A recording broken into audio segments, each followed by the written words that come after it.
1990ஆம் ஆண்டு இந்த இடத்திலே செறிந்து வாழ்ந்த எமது மக்களுடைய சொந்த நிலங்களை விட்டு இலங்கை இராணுவத்தால் வலுக்கட்டாயமாக நிர்பந்தமான முறையிலே வெளியேற்றப்பட்ட மக்கள் ஏறத்தாழ 36 ஆண்டுகள் நிறைவுறுகின்ற நேரத்திலும் தங்களுடைய சொந்த நிலத்திலே மீள குடியேற முடியாதவாறு மாறி மாறி வந்த இலங்கை அரசுகளால் தடுக்கப்பட்டிருக்கிறார்கள்.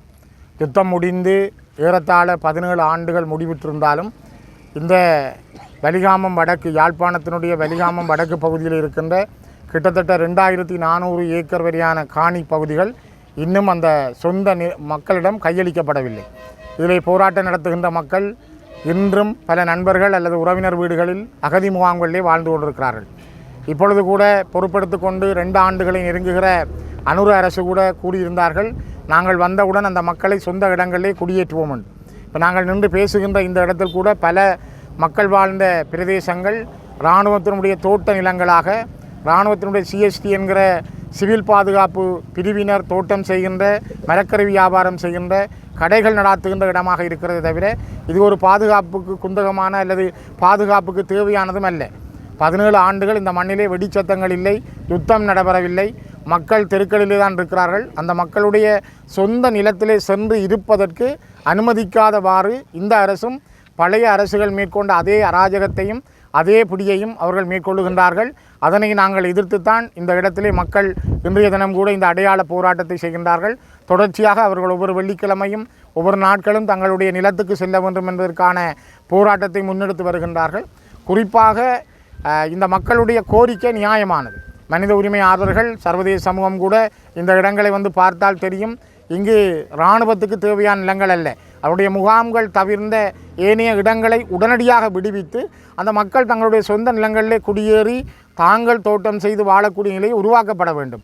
அந்த நிலையைத்தான் நாங்கள் தொடர்ந்து கேட்கிறோம். கடைசியாக நடந்த யாழ்ப்பாண ஒருங்கிணைப்பு குழு கூட்டத்திலும் இந்த கோரிக்கையை நாங்கள் முன்வைத்திருந்தோம்.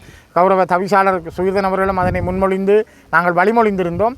இந்த இடத்தை உடனடியாக விடுங்கள், அதற்கான முன்மொழிவுகளை செய்கின்றோம். தனியார் காணியிலே வைத்தியசாலையை கட்டுகிறீர்கள், தனியார் காணிகளை ஆக்கிரமித்து வைத்திருக்கிறீர்கள், நீங்கள் இராணுவத்துக்கு தேவையில்லாத நிலங்களை வைத்திருக்கிறீர்கள், அதனை விடுவியுங்கள் என்ற தீர்மானத்தை நாங்கள் நிறைவேற்றியிருந்தோம்.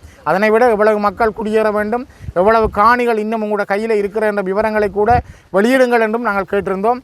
அநேகமாக ஜூன் மாதம் 19ஆம் தேதி நடைபெற இருக்கின்ற யாழ்ப்பாண மாவட்ட ஒருங்கிணைப்பு குழு கூட்டத்திலும் தொடர் விடயமாதிபதி நடைப்பயிற்சி செய்த பாதையில் நாங்கள் நிற்கிறோம். அந்த வீதியின் அருகில் உள்ள சொந்த நிலங்களுக்கு சொந்தக்காரர் அந்த நிலத்திலே குடியிருக்க முடியவில்லை.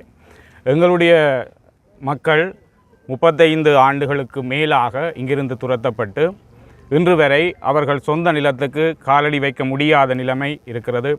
எங்களுடைய நிலத்திலே நாங்கள் குடியிருக்க முடியவில்லை, எங்களுடைய கடலிலே நாங்கள் மீன்பிடிக்க முடியவில்லை, எங்களுடையதை நாங்கள் ஆள முடியவில்லை. சிங்கள அரசாங்கம் பாதுகாப்பு என்னும் போர்வையில் எங்களுடைய மக்களுடைய காணிகளை கையகப்படுத்தி விவசாயம் செய்கிறது.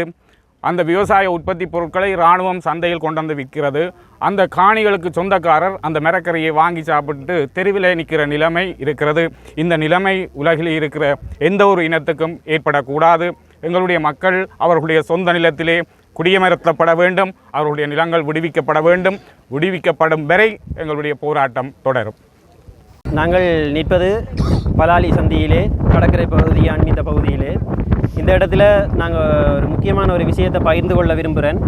இராணுவ உயர் பாதுகாப்பு வலயம் 2198 ஏக்கரை இன்னும் கைவசத்தில் வச்சிருக்கின்ற பொழுது ஒரு சிறிய பகுதியை மட்டும், அதாவது முக்கியமான ஒரு நிலையமாக காணப்படுற பலாலி சந்தியிலே ஒரு சிறிய ஒரு பகுதியை மட்டும் பொதுமக்கள் பாவனைக்காக திறந்து விட்டுருக்கணும் இராணுவம். எல்லாரும் நினைப்பின சனம் வந்து அதில் சந்தோஷமாக இருக்கணும், பொழுதுபோக்கணும் என்று சொல்லி. ஆனால் எங்களோட மனநிலையில் இவைகள் செய்கிற ஒரே ஒரு விஷயம் யாரும் அதை உணர்ந்து கொள்கிறே இல்லை. இன்றைக்கு ஒரு சிறிய ஒரு ரொட்டி கடையை இதில் திறந்திருக்கணும், பக்கத்தில் பொது இடத்துக்கு திறந்து விட்டுருக்கணும், அங்கால ஒரு டூரிஸ்ட் ஹோட்டல் இருக்குது. நாளைக்கு இதில் வயலுக்கு மக்கள் வர்ற வருமானம் கூடுமாக இருந்தால் நாளைக்கு இதை சுற்றி பக்கத்தில் 4 கடையை கட்டுவின வருமானத்தை கூட்டினா இன்றைக்கு தல்சேனா ஹோட்டல் எவ்வாறு இயங்குதோ அதே